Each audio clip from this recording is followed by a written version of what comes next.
Before we start, let me warn you, sometimes the biggest battles are fought not in boardrooms or battlefields, but in the quiet glances exchanged when no one else is looking. This isn't just a story of love and betrayal. It's the fight for a legacy. Stay with me until the end, and don't forget to subscribe and let me know where you're watching from in the comments.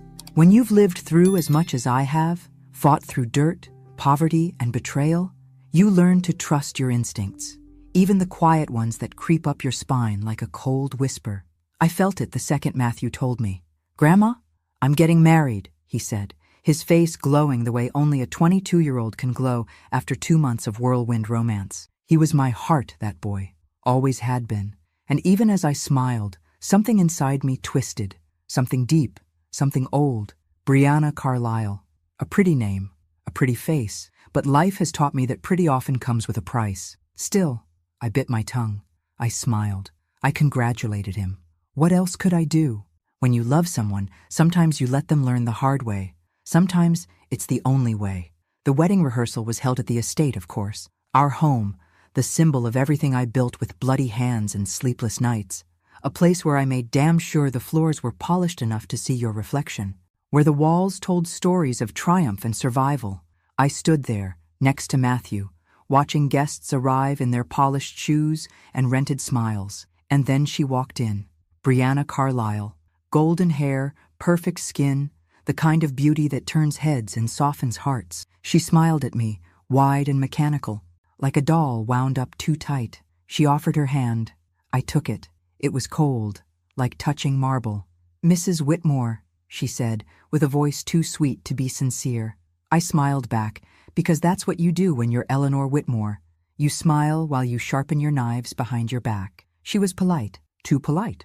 Every answer clipped short, every glance tinged with the faintest hint of impatience. I wasn't a person to her. I was an obstacle, something she had to tolerate until she could move past me. The rest of the family didn't notice. They never do at first. Linda, my daughter, fluttered around Brianna like a moth to a flame, desperate to make her feel welcome. Matthew, blind with love, didn't see the cracks, but I did. I saw everything. And then came Richard Carlisle. You could hear him before you saw him, booming laugh, words spilling out like a broken faucet. He rushed toward me like an old friend, grabbing my hand in both of his sweaty palms. "Eleanor, what a pleasure!" he bellowed, his teeth gleaming too white under the chandeliers. I smiled, frozen and unamused, as he talked about business ventures and amazing opportunities, and how he respected strong women like me. I'd met 100 Richards in my lifetime. Men who spoke loud to hide their empty pockets. Men who charmed the room while plotting to steal it. He reeked of desperation, cloaked in cheap cologne and fake bravado. And just like that, my instincts screamed again. But the night had one more gift for me before it ended. I saw them near the far corner of the ballroom, away from the noise, the laughter, the speeches. Brianna and a young man I didn't recognize. He wasn't just a guest. He wasn't just a friend. There was something electric between them. The way they stood too close, the way she laughed with her whole body, the way his hand grazed her waist with the kind of familiarity you don't build in 2 months. I watched them, unseen. Watched as Brianna's eyes lit up in a way they never did with Matthew. Watched as that boy, Dylan, they called him later, leaned in and she leaned right back as if pulled by gravity. No one else noticed. The music was too loud. The drinks were flowing too freely. But I saw it. Because when you fought for everything you have, when you've clawed your way out of hell, you learn to recognize a snake no matter how pretty its skin. I stood there, my hands folded neatly, my face a perfect mask of elegance. Inside, though, I made a silent vow. I would remember every glance, every whisper, every lie that smile tried to hide. Because storms don't announce themselves with thunder right away. Sometimes they creep in quietly. And this one had just begun. The days leading up to the wedding felt like a weight growing heavier on my chest. Everything was fast, too fast, and yet, somehow, nothing felt right. Matthew had come to me one evening, looking nervous. He sat on the edge of the couch in my study, twisting his fingers together. I knew it was something important, something bothering him. My boy, so full of life and optimism, had always been able to hide his worries behind a bright smile, but not this time. "Grandma, I need your help," he said, his voice faltering slightly. I set my book down, sensing the weight of his words. "What is it, Matthew?" He shifted in his seat. I bought Brianna's wedding dress, but I don't have enough money to pay for it all right now. I put it on the credit card, but I'm a little short. Could you lend me some money to cover the rest?" I could feel the hesitation in his words, and I understood. He wasn't asking for a loan. Not really. He was asking for me to save him from a decision he'd made in haste, and I knew this was coming. The dress, the wedding, everything about it had been rushed. 2 months. Just 2 months. No one takes a moment to think. No one stops to breathe. But I couldn't help him. Not this time. "No, Matthew," I said, my voice steady but firm. "A gift is not an obligation. Respect comes before money. You should have thought of that before you bought that dress." He blinked, his eyes wide with disbelief. "What do you mean? It's for Brianna's dress, Grandma. The wedding." I cut him off. "I know what it's for, Matthew. But you should never spend money you don't have, especially not for someone who hasn't earned your trust." His face flushed with frustration, and for a moment, I saw the faintest glimpse of anger in his eyes. But he didn't argue. Not then. Instead, he stood up, and in a quiet voice, he said, "I'll figure it out, Grandma." And he left. It wasn't until the next morning that I learned the consequences of my decision. Linda came storming into my study, her face twisted with fury. "You had no right!" she spat, her voice sharp as a blade.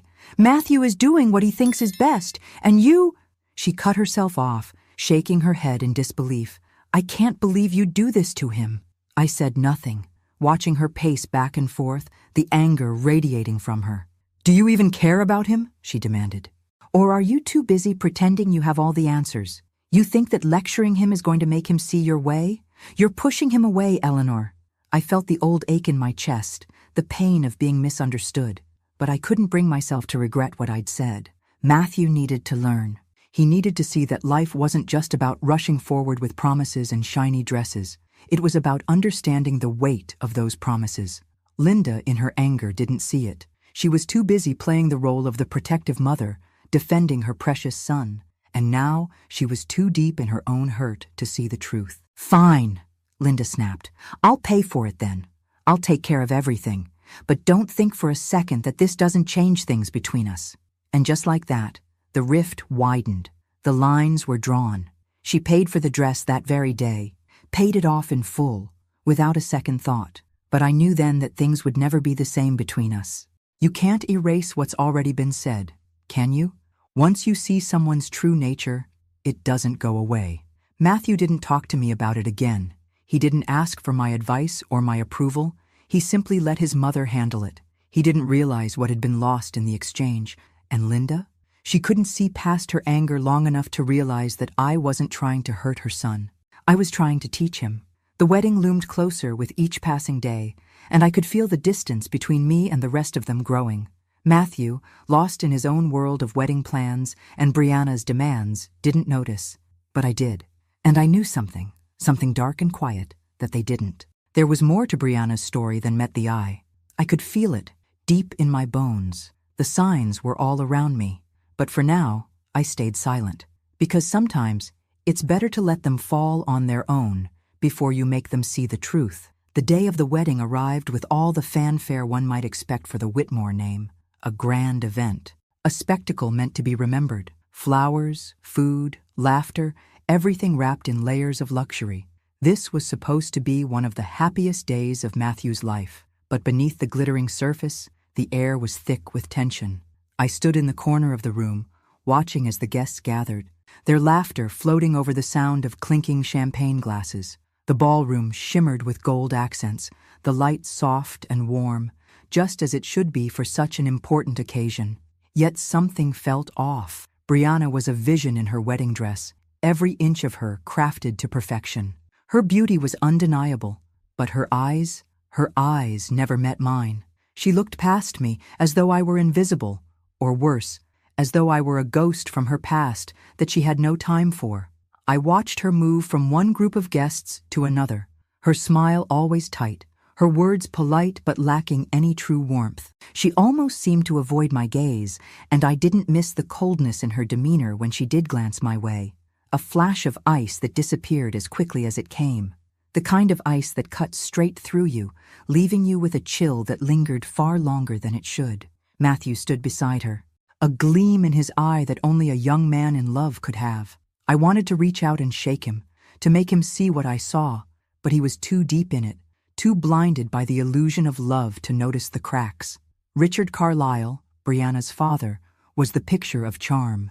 His laugh was loud, his words fast and smooth, designed to fill any silence. He walked through the crowd like a king, grasping hands, shaking shoulders, and making promises to anyone who would listen about his great new ventures and amazing opportunities that were sure to make anyone wealthy. I could feel his desperation from across the room, the way he sought approval from anyone who might help him claw his way up the social ladder, the kind of man who could tell you anything and make you believe it with a smile, the kind of man I had learned to distrust long ago. But it wasn't just Richard that caught my eye that evening. No, it was Dylan. He stood with Brianna during most of the night, casually, as if he were meant to be there. His easy laughter and the way he leaned in just a bit too close when he spoke to her wasn't something you could miss if you were looking. And I was always looking. They shared quiet jokes, exchanged knowing looks, and moved as if they had always belonged to each other. Brianna's eyes softened when she looked at him, something I hadn't seen when she looked at Matthew. The affection in their eyes was unmistakable, and the way their bodies almost seemed to align naturally, like magnets, made my stomach twist. I watched them like a hawk, marking every small gesture, every touch that was just a beat too lingering, every laugh that went on a second too long. I wasn't the only one who saw it. I was sure of it. But no one dared to say anything. Not while everything was glittering so brightly. Not while Matthew was still lost in the haze of his wedding day.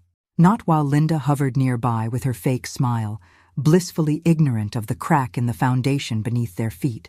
As I stood there, I felt the weight of years of experience pressing down on me, reminding me of the lies I'd encountered in my life, the kind that always seemed perfect on the surface. But I had been burned too many times to let it go unnoticed. Dylan wasn't just a friend. He wasn't just a familiar face in the crowd.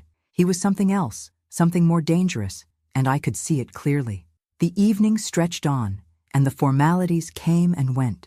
The speeches, the toasts, the forced joy, all of it was a performance, a game everyone was playing to keep up appearances. But I could see through it all. I recorded every detail, every subtle glance, every small inflection in voice that betrayed the calm surface. I would remember it all. Brianna's coldness, Richard's desperate smiles, Dylan's intimate proximity.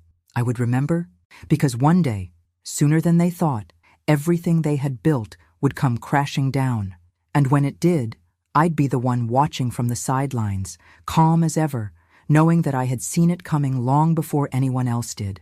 It's funny how life has a way of moving forward, even when you're stuck in the past. Matthew had barely been married for a few weeks when he sat me down, eyes wide with excitement, and started talking about his big break. "Grandma, I've got the perfect opportunity," he said, practically glowing.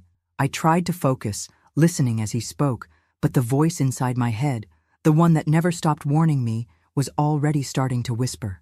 It wasn't even the tone of his voice or the sparkle in his eyes that bothered me. It was the way he said it, the way he believed it. Like every word was the gospel truth, like nothing could go wrong. "Richard Carlyle," he continued. "He's been teaching me about investments, and we're going to do this through fractal investments. It's a game changer, Grandma. I'm going to make some serious money." I nodded, letting him spill out his excitement, but inside, my stomach churned. Fractal investments. The name itself felt hollow to me, like something that had been designed to sound more impressive than it really was. Richard Carlyle, the smooth talker I'd seen at the wedding, was now guiding my grandson into a world I knew nothing about, and my gut told me it wasn't the path he thought it was. "Sounds interesting," I said, forcing my lips into a polite smile. "But tell me more about this opportunity," Matthew went on, detailing every little aspect of his plan, as if the very mention of the words business and investment had transformed him into a savvy professional. I listened, but I couldn't shake the feeling of unease that had settled deep in my chest. The whole thing felt too perfect. Richard Carlyle, a man with more flash than substance, suddenly becoming Matthew's mentor. A supposed opportunity to make money, when we both knew how quickly that world could swallow you whole. It was as if he had placed Matthew under his spell, making him believe that wealth and success could be snatched up with a single leap of faith. The more Matthew spoke, the more I realized how much he trusted Richard, how much he wanted to believe in this so-called opportunity. And I couldn't help but wonder, was this another one of Richard's schemes? Was this just another way for him to ingratiate himself with the Whitmore name, to slide his way into the family's pockets? Well, you know I've always trusted you. Matthew, I said, trying to keep my tone neutral. But you should be careful. Sometimes the fastest way to success is the fastest way to disaster. He waved it off, like I was just another old woman trying to slow him down. You don't have to worry, Grandma. Richard's a genius when it comes to investments. I'm going to learn a lot, and we're going to build something big. I smiled again, but this time it wasn't a smile of encouragement. It was the kind of smile a person gives when they know something others don't. I had seen too many people like Richard in my life, the ones who promised you the moon while they were digging a hole underneath you. And Matthew, in his youthful optimism, was heading straight for that hole, completely unaware of the danger beneath his feet. All right, I said softly, but just remember, Matthew, not every opportunity is what it seems. I saw his eyes flicker with impatience, but he didn't argue. Instead, he stood up, ruffling my hair, as he always had when he was a little boy.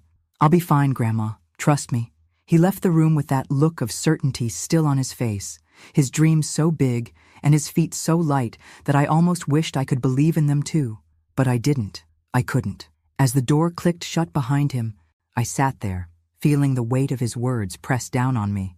I wasn't sure if it was Richard's influence or the dream of easy success that had clouded Matthew's judgment, but either way, I knew trouble was on the horizon.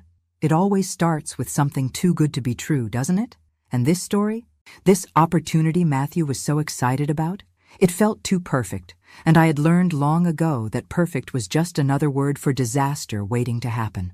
It's strange, the way people ignore the signs when they don't want to see them, the way they convince themselves that everything is fine when deep down, they know something isn't right. As the weeks passed, I watched Matthew's behavior shift slowly, like the tide creeping in, unnoticed until it's too late. He started selling off assets, those gifts I had given him over the years, things that had been meant to secure his future, to ensure that he would never have to struggle the way I did. At first, I thought it was just a momentary lapse, a misstep, but it wasn't. Grandma, I'm just reinvesting, he would say, his voice upbeat, his eyes bright with that same enthusiasm he'd had when he first told me about fractal investments. It's all part of the plan. These are just the new projects Richard's helping me with. I'm going to make it all back, and more. Every time he spoke like that, something inside me turned cold. The words were the same ones I had heard from too many people who'd lost everything, who had been seduced by someone promising them the world and leaving them with nothing but empty hands. The first time he sold a piece of property, a small investment I had given him for his 21st birthday, he tried to reassure me, but I could see it in his eyes. He was scared, scared of failing, scared of disappointing Richard, and scared of me. He thought I wouldn't notice. He thought I wouldn't care. But I noticed, and I cared. One evening, after another of Matthew's "I'm just adjusting things" explanations, I found myself sitting at the kitchen table with Linda, trying to make her understand what was happening, trying to get her to see the way Richard was pulling the strings, but she didn't want to hear it. "Eleanor, you're being ridiculous," she said, rolling her eyes in that way she always did when she thought I was being too harsh. "Matthew is grown now. He's making decisions for himself. You need to let him live his life." I sighed, rubbing my temples, trying to gather the patience I had so often lost when dealing with her. "Linda, I know my son-in-law, and I know Matthew. Richard Carlyle is using him. He's setting him up for something. He's a smooth talker, a con man, and you're too blind to see it." Her face flushed, and she crossed her arms defensively. "Don't you dare call Richard a con man, Eleanor. You don't know him like I do. Then what do you think this is? This selling off his assets? This reinvesting in God knows what?" I snapped. "Do you honestly think he's doing this for Matthew's future?" But Linda, like always, had her mind made up. "You're just jealous. You're jealous of what Matthew's doing. You've never liked Richard, and now you're blaming him for everything." She stood up, shaking her head, the conversation over in her mind. But I wasn't done. I looked at her, steady and calm, though the rage was bubbling just under the surface. I'm not jealous, Linda. I'm scared, and you should be too, because I've seen this before. I've seen men like Richard ruin people, and now they're doing it to my family, to my grandson. But she wouldn't listen. And Matthew? He was too wrapped up in his own world of promises and false hope to see what was right in front of him. Weeks passed, and with each passing day, I watched more pieces of Matthew's life slip away. He justified everything, selling off investments, emptying out savings, all in the name of growth and opportunity. The more he trusted Richard, the more he lost himself. And the more I watched, the more I felt like I was losing him too. I tried once more, late one night, when Matthew came to visit after one of his meetings with Richard. "Matthew, please, listen to me," I said, my voice gentle but firm. "You need to stop. This isn't the way." "Richard," he cut me off, eyes wide with frustration. "Grandma, I know what I'm doing. I'm not some kid anymore. I've got a plan. I'm taking control of my future." "You're being controlled, Matthew," I whispered, "and you don't even see it." But he didn't hear me. He couldn't. And I knew, deep down, that there was nothing more I could say. I was tired of warning them, tired of shouting into the void, hoping someone would listen. No one wanted to hear the truth. Not Linda, not Matthew. So I decided to wait. I would wait for the truth to find its way to the surface, because it always did. The lies always catch up, and when they did, I would be there, watching from the sidelines, ready to see how the story unfolded, the way it always did. And in that silence, I knew one thing for certain. The truth was coming. I just had to be patient. 3 months. Just 3 months. That was how long it took for the perfect illusion to crumble.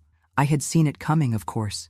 I had felt it in my bones, even before Matthew had started selling his assets and handing his trust over to Richard Carlyle. But it didn't make it any easier when the reality of it hit. The phone call came late one evening, just as the sun was sinking behind the horizon, casting long shadows across the estate. Matthew was sitting in the study, going over some documents, his face lit by the glow of the desk lamp. He looked up when I picked up the phone. His curiosity piqued. I didn't speak at first. I just listened. It was Linda on the other end, and her voice was tight, strained. "Mom, you need to sit down. Brianna, she's filed for divorce." I felt the world pause for a moment. The air seemed to thicken, the weight of the news pressing down on me. Brianna, Matthew's new wife, 3 months. Not even long enough for a proper season to change. I stayed silent, my eyes locking with Matthew's, his confusion, his disbelief, painted across his face. "What are you talking about?" Matthew's voice cracked, and I saw the panic begin to creep into his eyes.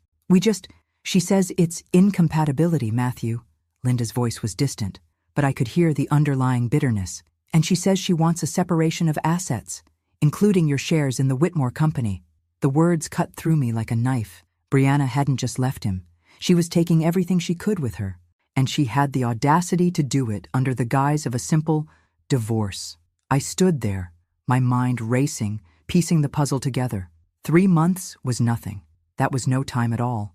Not enough time to really know someone, let alone end up with a divorce. But that was the plan, wasn't it? To worm her way in, to charm him, to make him fall, and then pull the rug out from under him when she had everything in her grasp. She had never been in it for love. She'd been in it for the power, for the access to the Whitmore name. I could feel the trap close around me, around all of us. Matthew tried to speak again, but his words were all jumbled. She can't be serious, right? She can't just... But I had seen this story unfold too many times. I had heard the same words, felt the same heartbreak, watched the same naive optimism fall apart. Brianna had never cared about him. She had never cared about the family, about anything but what she could get. I waited a few more seconds, watching the confusion flood his face. Then I made my decision. "Matthew," I said quietly, my voice firm, "there's something you need to know." He looked at me, his eyes searching for some sort of answer, some kind of comfort. "Brianna has a plan. She's been using you from the start." He recoiled, the words striking him harder than I expected. "Grandma, no, that's not..." "I'm not finished," I cut him off. "You're not seeing it. She's been working with Richard and Dylan.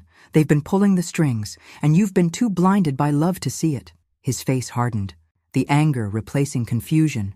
But it was too late. The truth was already out. "She's asking for everything, Matthew. Your shares, the money, everything. And it won't stop there. They'll keep coming for more." He didn't respond. He didn't have the words, but I could see the hurt settling in his eyes, the realization of everything I had been warning him about finally sinking in. I turned away, my heart heavy but resolute. "This isn't over," I muttered to myself. "Not yet." Within the next few days, I took action.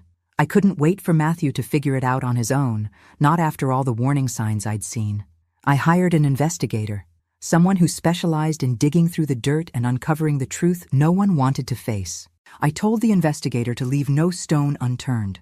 I needed to know everything about Brianna, Richard, and their circle, where they had come from, what they'd been hiding. I needed to know if there was more, if they were working together, or if Brianna had been playing Matthew from the very beginning. It didn't take long for the investigator to find what I already knew in my gut. Brianna's financial history was a mess. Liens, debts, shady dealings, everything I'd suspected. And Richard, the so-called golden boy of the business world, wasn't much better. There were whispers of fraudulent deals, bankruptcies, and shady investments linked to his name. I felt the anger burn inside me. It wasn't just the betrayal. It was the fact that they had thought they could get away with it, that they had used my grandson as a pawn to further their own selfish needs. But now, I had them. I had everything I needed to bring them down. The trap was set, and now it was time for them to feel the consequences of their actions. I had no more patience for waiting. It was time to fight back. The pieces started to fall into place faster than I could have imagined. Once the investigator I hired dug into the finances of the Carlyle family, it became clear that their polished facade was nothing more than a brittle shell, ready to shatter with the slightest pressure. The Carlyle family was financially destroyed, and I mean destroyed. Their debts were staggering, mortgages overdue, businesses in jeopardy, judgments piling up like an avalanche ready to bury them all.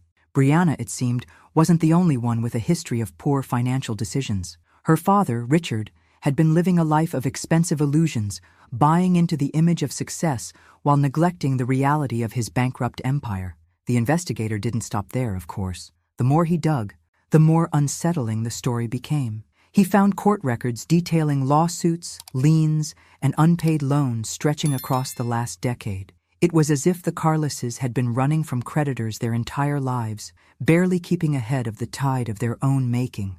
But it wasn't just their money problems that caught my attention. It was something deeper.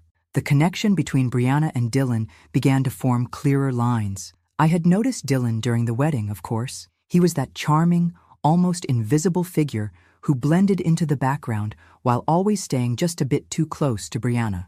A family friend, they had called him. But it didn't sit right with me. His behavior, his proximity to Brianna, there was more to their relationship than just friendship. I had felt it in my gut the entire time.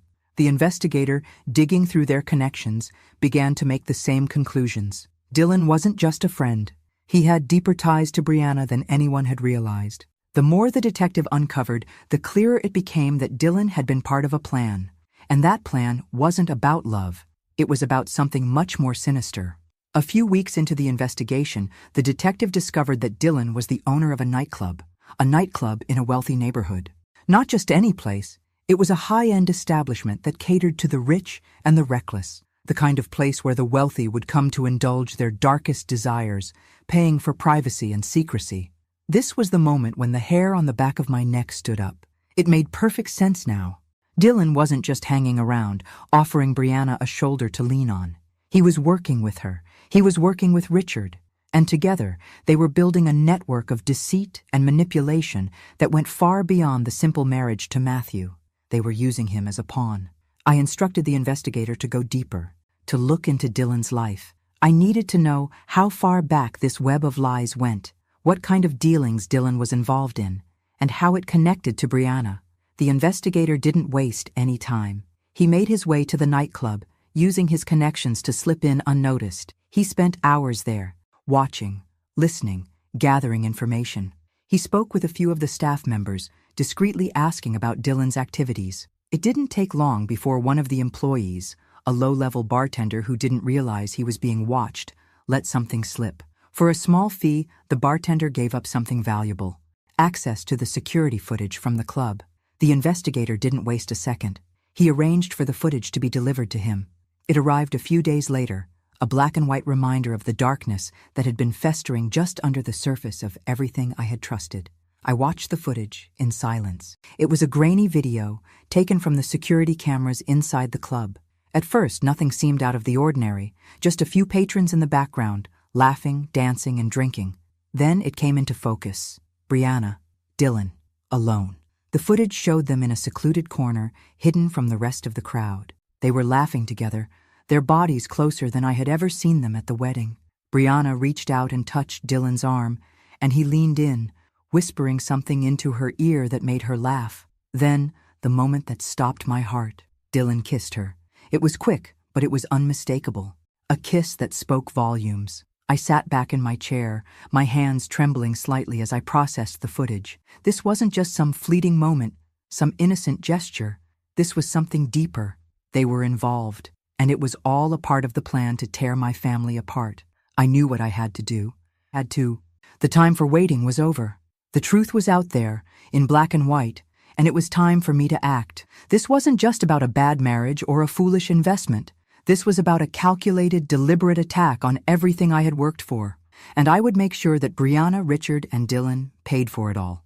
I would make them feel the full force of the consequences, because once the truth came to light, there would be no hiding, no excuses, just the wreckage of their own making. When the footage arrived, I didn't hesitate. I didn't need to see it in full to know what it would reveal. But when I watched it, the undeniable proof of Brianna and Dylan's betrayal, the flood of emotions hit me all at once.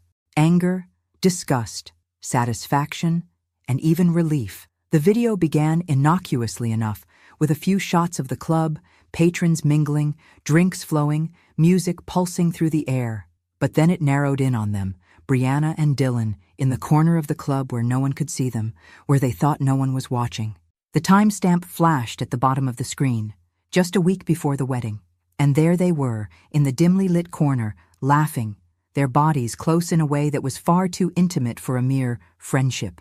My eyes didn't leave the screen as I saw the moment unfold. Brianna touched Dylan's face, a soft, almost tentative gesture, her fingers grazing the side of his jaw as if they had done it 1,000 times before. He leaned in, his lips brushing against hers, and the kiss wasn't just a peck. It was deep, it was heated.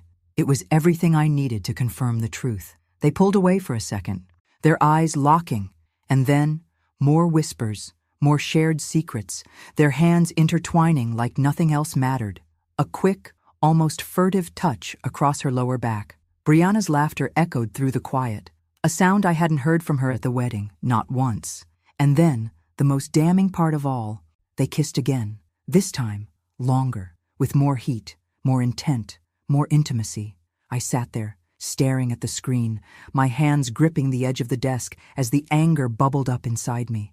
I had known it. Every instinct in me had screamed the truth, but now I had it, in black and white, Brianna and Dylan, together, behind Matthew's back. And the worst part? She had been playing him, pretending to be his perfect bride, while she was already building her life with Dylan, stringing Matthew along as part of her grand plan. I felt a rush of adrenaline mixed with a twisted satisfaction. Now I had them. I leaned back in my chair, closing my eyes for a moment, taking in the weight of the discovery. A part of me was repulsed by what Brianna had done to my grandson, to our family. But another part, the one that had been quiet for so long, felt vindicated. The trap had been set, and now it was time to spring it. Now, my girl, I whispered softly to the screen. Now you've made your mistake, and it's the last one you'll make. The video was clear, without room for misinterpretation. Brianna had been unfaithful to Matthew while she was still wearing the wedding ring, and Dylan, that snake, had been a willing accomplice in this treachery. I placed the footage carefully into an envelope, sealed it, and took a deep breath. I had everything I needed now, evidence that would dismantle her claims, expose her lies, and turn the tide in our favor. The wheels were already in motion. Matthew would know the truth, the full, ugly truth, the one that had been hiding beneath Brianna's perfect smile, beneath the promises she'd made. She had believed that she could get away with it. She had believed that she could fool everyone. But now the game had changed, and I was ready to make sure that Brianna and her accomplices would pay for everything they had done. They would not escape this. Not this time. Not. I could feel the tension in my body easing. There was no more doubt, no more waiting. It was time to show Matthew the proof, to force him to see what he had been too blind to recognize. Enough of this charade, I muttered to myself, standing up, feeling the weight of years of experience settle into my shoulders. It's time to put an end to it all. The day I handed the evidence to the family lawyers felt like the quiet before a storm, one I had been waiting to unleash for months. With the footage securely in hand, there was no more holding back. It was time to watch Brianna's carefully constructed world begin to fall apart. Piece by piece, I walked into the law office with purpose, the envelope containing the damning video pressed tightly against my side. The lawyers were already expecting me. They had been briefed, had seen the warning signs long before I'd come to them. But this was the moment that would change everything.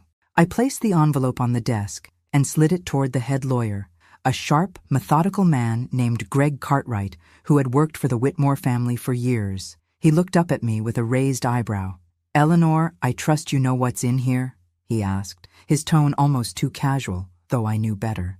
I nodded slowly, my gaze fixed firmly on him. "I know exactly what's in there, Greg, and so will Brianna once you play the video for her." His fingers trembled slightly as he opened the envelope, pulling out the disc. He didn't need to ask for more details. He knew exactly what he was about to witness. But I saw the moment he realized the full extent of the betrayal, the look in his eyes when he saw the timestamp and the intimacy between Brianna and Dylan, the undeniable evidence that couldn't be explained away. He turned the disc over in his hands before finally speaking. This is bad. This changes everything." I didn't smile, but I felt a deep satisfaction, a quiet vindication that washed over me. The truth was now out. Brianna couldn't deny it. The lies, the manipulation, all of it had been laid bare. She had crossed a line she couldn't uncross. Greg immediately began making calls, working swiftly to prepare the legal response. It didn't take long for the lawyers to begin dismantling Brianna's claims. The divorce wasn't about incompatibility or different life goals. No, it was about betrayal. And betrayal, in the eyes of the law, carried consequences. We countered every move Brianna's attorneys made, with one clear point. She had violated her marital vows with Dylan, and that rendered her claims invalid. The video, dated and time-stamped, was irrefutable proof. No amount of flowery words from her side could change the facts. Soon, the financial ramifications followed. Brianna had been demanding half of everything Matthew owned, but now she was fighting an uphill battle. The claim to his shares in Whitmore Enterprises? Gone. The supposed community property she thought was hers? No longer. But I wasn't done yet. As the legal battle shifted, I made sure we dug deeper into the financial history of Richard Carlisle.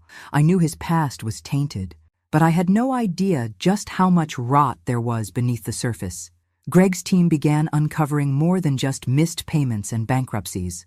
Richard's entire financial network was a tangled mess of failed investments, fraudulent deals, and businesses built on the quicksand of lies. His attempts to con his way into Whitmore's favor had been just one piece of his broader, dangerous game.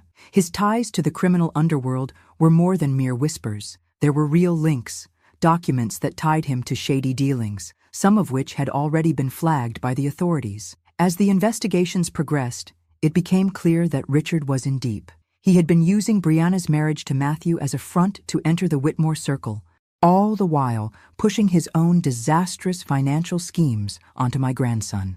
It wasn't just betrayal, it was calculated manipulation. The walls were closing in on Brianna and Richard, and it felt like the entire world was watching. I could almost hear their false smiles cracking under the pressure. I could see it all unfolding in my mind. Brianna, so confident in her plan, watching as it all slipped through her fingers. And Richard, always the loud one, the charming one, the man who thought he could buy his way into anything, now cornered, his empire of lies about to collapse under the weight of his own greed. I sat back in my chair, watching the pieces fall into place. The sound of lawyers speaking, the quiet rustle of paperwork, the soft hum of the air conditioning, all of it felt like a symphony to me. Because I knew this was only the beginning. Brianna had wanted to take everything from us, my family, my legacy, but now she was losing it all. I didn't feel sorry for her, not one bit.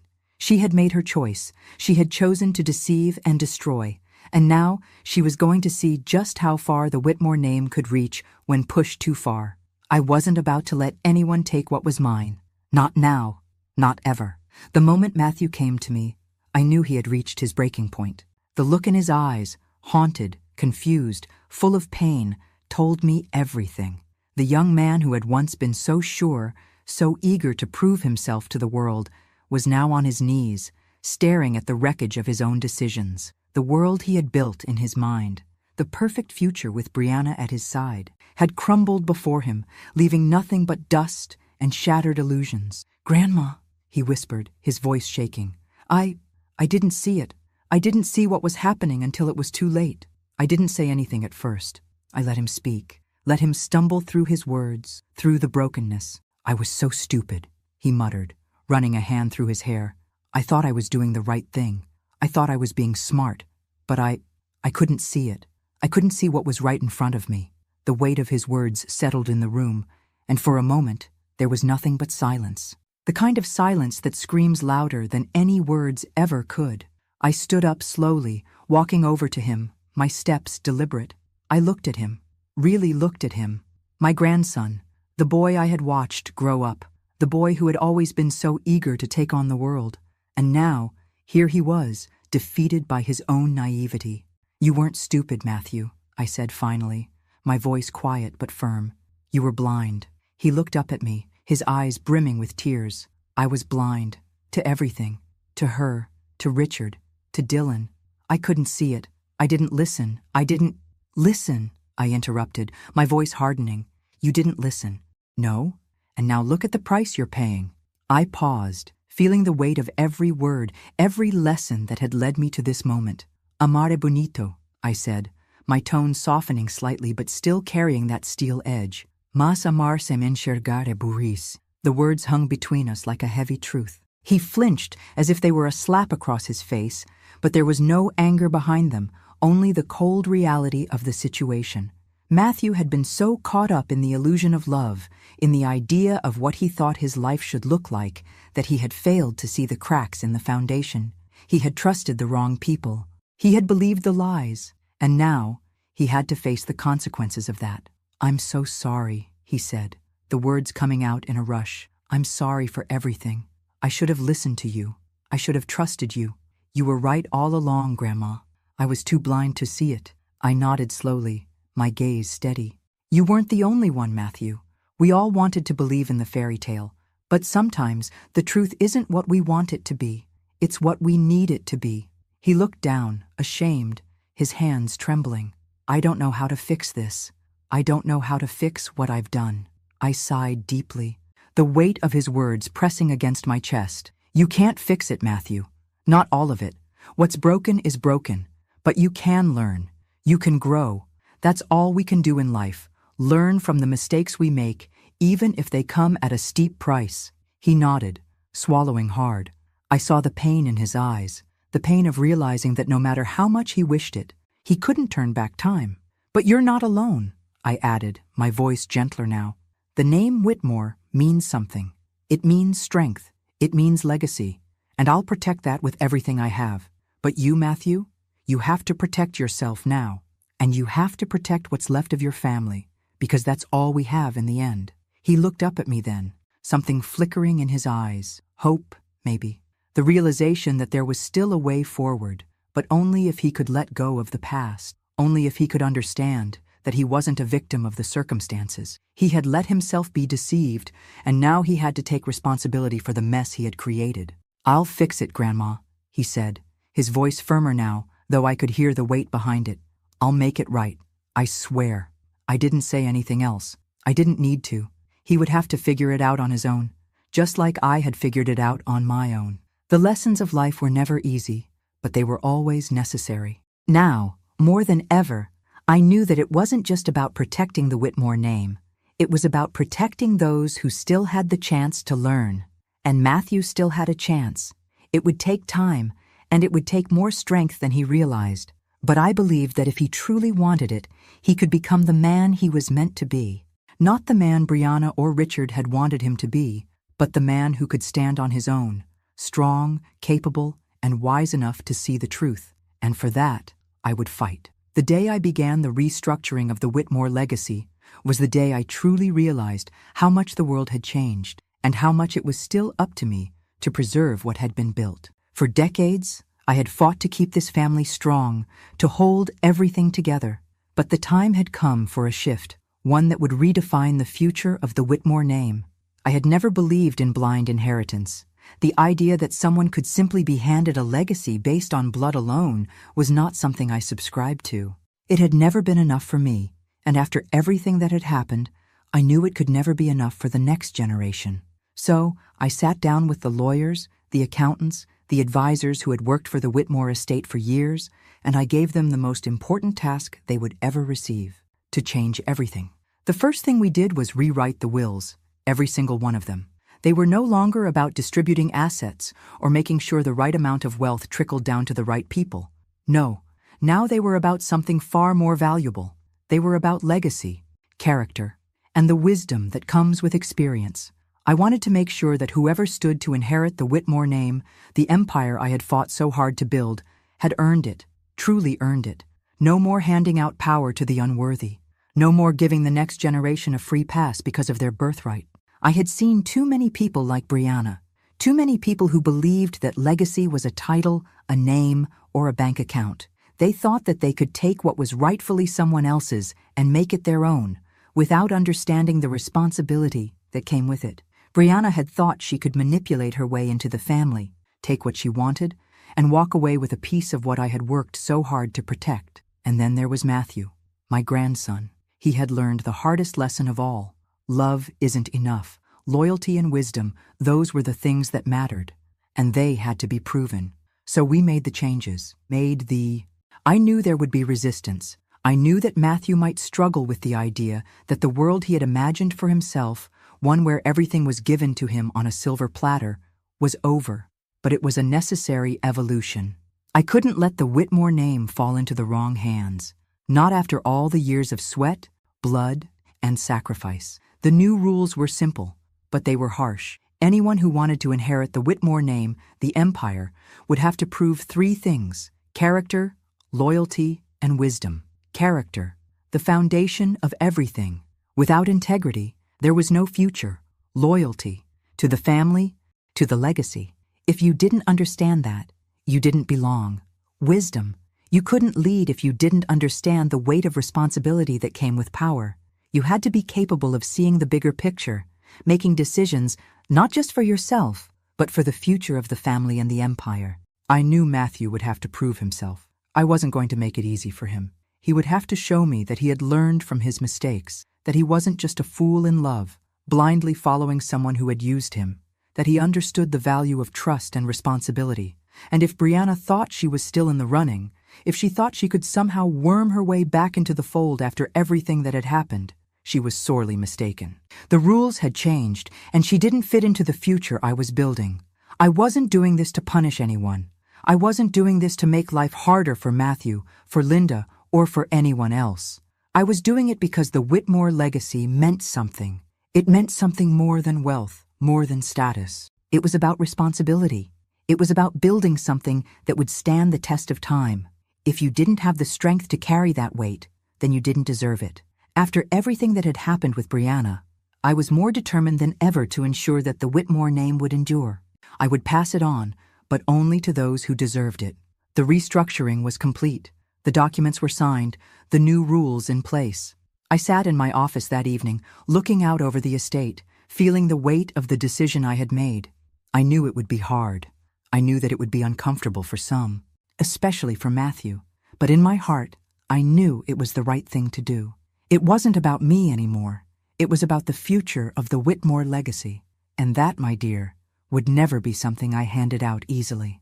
Now, I muttered to myself, it's time for them to prove themselves. The day I called the family together, I knew it would be the final turning point. The changes had been made, the rules had been set, and there would be no turning back. I had spent my entire life building something worth keeping, something worth fighting for, and I would not let it crumble under the weight of a few misplaced trust and misguided hearts. I'd summoned Matthew, Linda, and the key members of the Whitmore family to my office. It was an intimate gathering, no crowd, no spectacle, just the people who mattered, the ones who had stood by me or who had still to prove themselves. As they gathered around the long polished table, I could see the nervous energy in the air. There were questions, of course, doubts, but I wasn't here to explain myself. I wasn't here to hold anyone's hand or soften the blow. "Sit," I said quietly, as I took my place at the head of the table. My voice carried, calm and unyielding, and it didn't take much for them to fall silent. They had learned long ago that when Eleanor Whitmore spoke, it wasn't with the expectation of a debate, it was a command. Matthew looked at me, his face still raw from the betrayal, from his own realization of how far he had fallen. I saw the guilt in his eyes, the pain of knowing that everything he had built in his mind was a lie. Linda sat beside him, her expression tight, like a woman holding on to the last shred of control she had left. "I'm sure you all have questions," I began, my eyes sweeping across the room. "But this isn't a conversation. It's a declaration." I paused for a moment, making sure every one of them was listening, really listening. The Whitmore name, the empire, this legacy, it's not something you inherit by virtue of birth or because you were born into the right family. It's earned, every single piece of it. You don't ask for it. You prove you deserve it. I let that sink in, the weight of my words pressing into the room like the thick silence between them. There have been changes made. The rules have been rewritten. No more giving away what is mine to those who haven't proven they can carry the weight. Matthew shifted slightly, but I didn't let him speak. Not yet. "You will prove your worth in ways that matter. Character, loyalty, wisdom. Those are the only qualities that matter now. The rest," I said, my voice cutting through the air like a knife, "is meaningless." Linda's eyes flickered with confusion, then anger, but she stayed quiet. She didn't understand yet. She wouldn't, not until she saw what came next. "Those of you who cannot meet these standards, who do not understand what it means to carry the Whitmore name with honor, will be left behind. You will have nothing. No second chances. No, 'Oh, we made a mistake. This is not a game.'" I saw Matthew's gaze fall, a mix of shame and determination in his eyes. He understood what I was saying. For all the mistakes he had made, for all the pain he had caused, this was his chance. A final chance. A final... "Make no mistake," I continued, locking eyes with each one of them in turn. "This family will survive because it is built on strength and integrity, not because of pity or because we feel sorry for someone who doesn't want to step up." I leaned forward, my voice lowering, but growing even more intense. "Nome e herança se conquistam, não se pedem. Quem não souber carregar essa responsabilidade, que carregue sua própria cruz." The words echoed in the room, each one settling like a weight in the silence that followed. There would be no excuses. There would be no room for failure, not anymore. If they wanted the legacy, they had to show they were worthy of it. No one would be handed anything, not while I still drew breath. I stood up, my back straight, my head held high. "I've fought too hard for this family, for this name, for everything that we have," I said, my voice unwavering. "I've spent my life protecting it, building it, and I'll be damned if I let it be destroyed by the likes of anyone who doesn't understand what it means to be part of this." I looked at each of them one last time, the weight of the years, the struggles, the betrayals, all written on my face. I had lived through it all, and I had come out stronger. And now, it was their turn. "Do what you will with this," I said coldly. "But remember, I don't have time for anyone who can't carry this responsibility. If you can't, then you are not worthy of the Whitmore name." Without another word, I turned and left the room. My footsteps were deliberate, echoing down the hall like a final verdict. I didn't look back. I didn't need to. As I walked away, I felt the weight of my age, the years that had piled up behind me. But it wasn't a burden. It was a shield, forged in the fire of all that I had fought for. I had won, again, and I would carry the Whitmore name, as I always had, with honor. Thanks for listening. Don't forget to subscribe and feel free to share your story in the comments. Your voice matters.